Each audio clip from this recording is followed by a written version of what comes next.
Firman-Mu Tuhan, pita bagi kakiku, sabda yang hidup, terang bagi jalanku.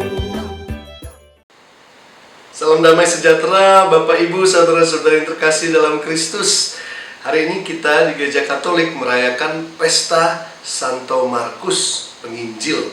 Ya, Markus yang adalah bukan dari ke-12 rasul, tapi dia adalah salah satu penginjil, dan Injilnya terkenal sebagai Injil yang pertama kali tulis, Injil yang paling singkat, Injil yang cocok untuk pemuritan pada Yesus. Dan ini menarik karena kisah Markus sebagai seorang pengikut Kristus, ya, dia tidak memilih untuk mengikuti Kristus waktu Yesus masih hidup, tapi akhirnya mengikuti para rasul, terutama Petrus dan juga Paulus, ya, Barnabas, ya.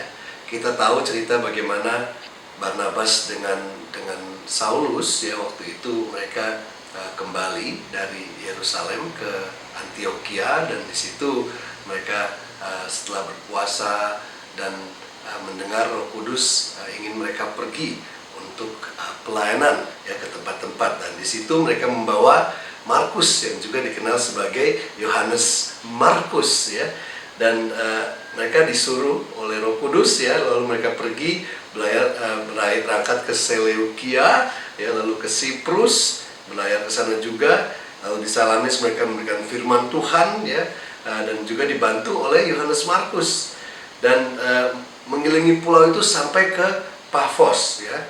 Di situ Paulus membutakan mata Elias dan lain sebagainya, ya.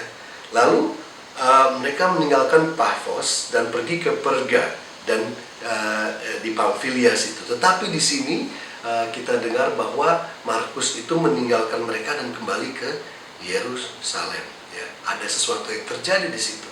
Jadi setelah Paulus dan Barnabas selesai pelayanan dan seluruh perjalanan pertama, mereka juga kembali ke Yerusalem, ya, dan juga kembali ke Antioquia. Lalu mereka akan siap lagi berangkat, tapi di situ ada perbedaan di antara Barnabas dengan Paulus, ya.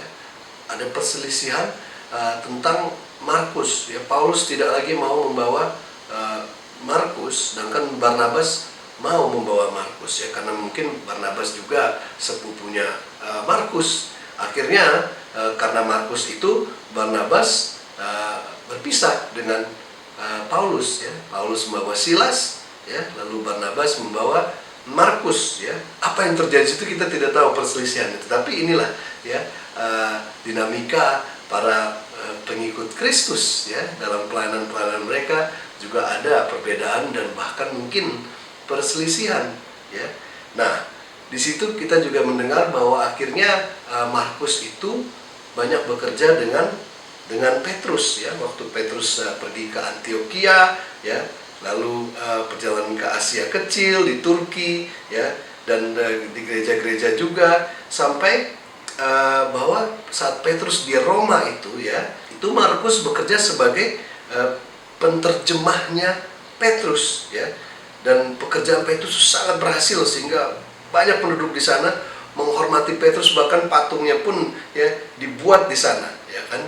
Dan Markus menulis, ya, khotbah-khotbah Petrus itu dan dirangkum menjadi yang kita kenal adalah Injil Markus, yang adalah sudut pandang dari seorang murid, ya, yaitu Petrus sendiri. Sehingga kalau kita mau mengenal Tuhan Yesus yang sangat manusia, ya, kita tahu Tuhan Yesus itu sangat adalah sungguh Allah, sungguh manusia. Kalau Injil Yohanes itu kita bisa melihat bahwa Yesus itu sangat, ketuhanan itu sangat menonjol. Tetapi kemanusiaan Tuhan Yesus yang bisa menangis, yang bisa marah, yang bisa takut, ya, itu adalah kita bisa lihat di Injil Markus yang hanya ada 16 bab saja, ya. Bahkan Petrus pun tidak malu-malu di situ mengatakan, di mana, ya, suatu Yesus mengatakan kepada Petrus, ya, di batu karang ini aku akan membangun gerejaku, ya. Lalu kemudian baru selesai itu Petrus dikatakan, "Nyala kau iblis," ya.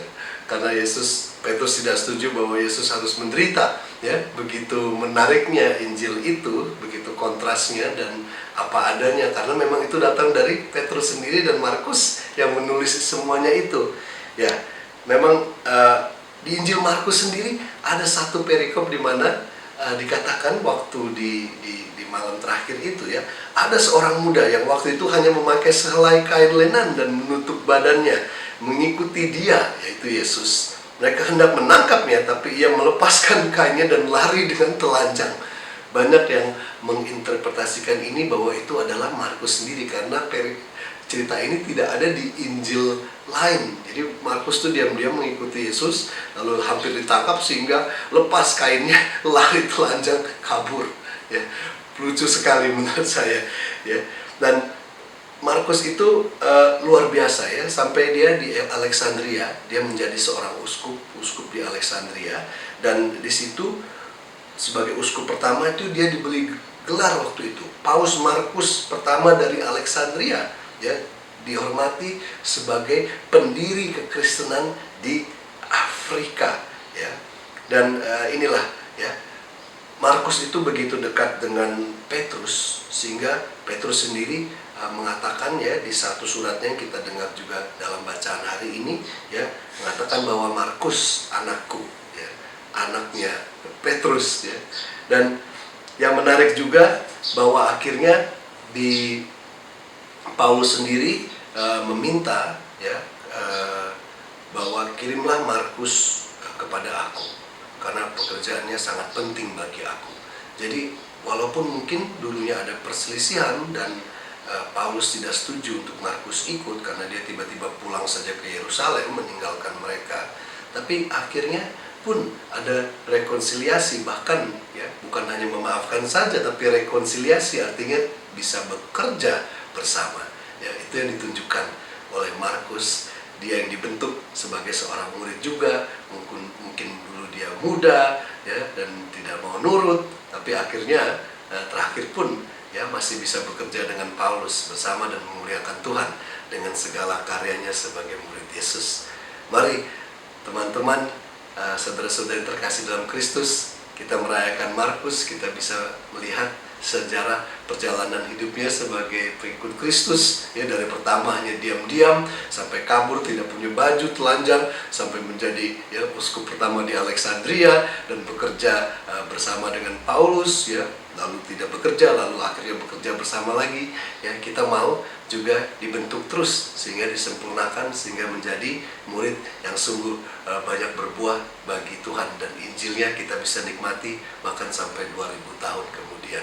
Terpujilah Kristus, dan terima kasih untuk Santo Markus. Amin.